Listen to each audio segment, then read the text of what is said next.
Say hello to Duke. Don't get excited, buddy. Alright, well, we are about wrapped up here.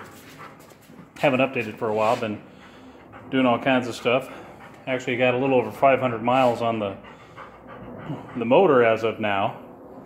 The last, and the new bags are on. I'll do a final wrap-up video later, but the bags are back from paint, look great, went on, everything's fine. Last thing to do though, right here, that's the tour pack sitting upside down, and that's where it mounts. So the challenge is, the way these new bags swing up, I have to lift up the tour pack a little bit for some clearance. So here's the plan.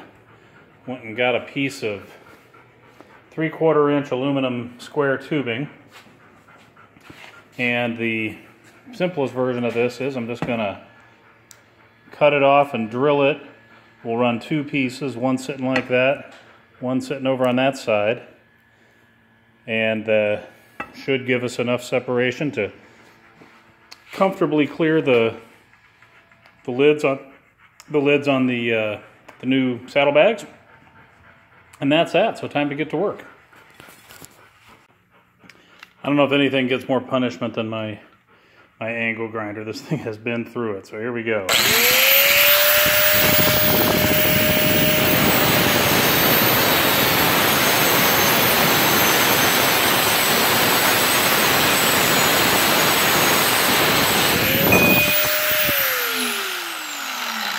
Simple as that. That aluminum, it almost kind of melts it instead of cutting it, but it's quick and easy. So now we're going to take the one we just cut, use that to mark for one just the same length, at least the same relative to the, that's hot on the end. There we go. Let's put it right back where it started. Same length relative to the minimal amount of precision this project calls for. So here we go, we're going to cut this one now.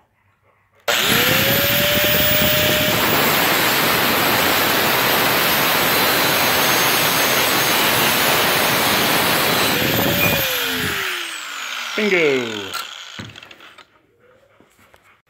So that's it, they're going to sit like that. What we got to do now is I'm going to deburr the edges a little bit and measure out and drill the holes, and we're home free. So just taking the file here and easing these corners because I don't want them digging into the tour pack. So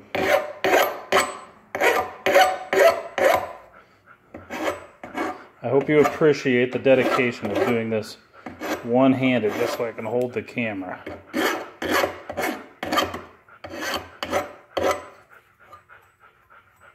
Good enough on that one.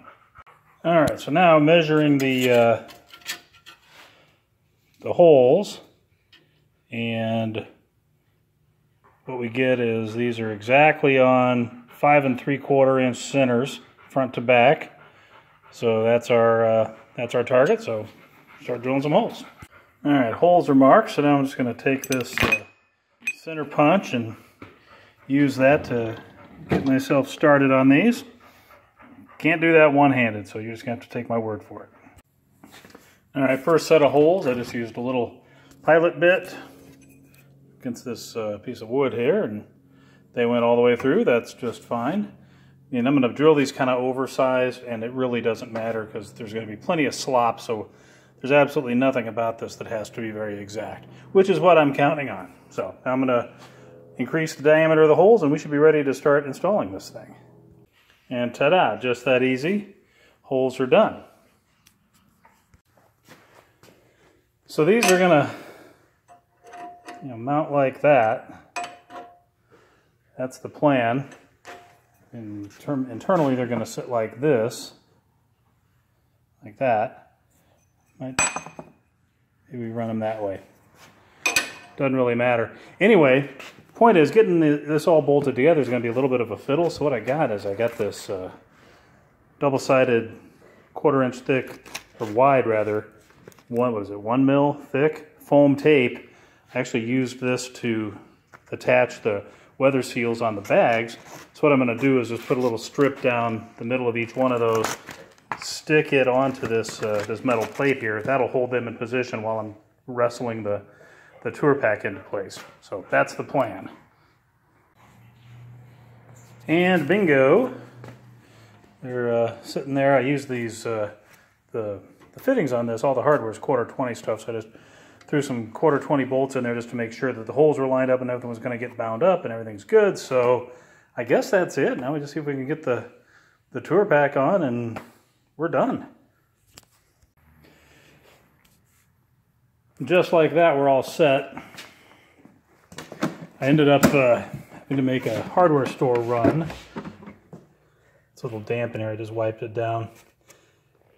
They're 1/4 20 bolts that hold this on, but the stock ones weren't long enough to reach the nuts that are welted up underneath, so I had to go get some longer bolts, and of course I couldn't find any actual socket head bolts, or hex head I guess I'd say.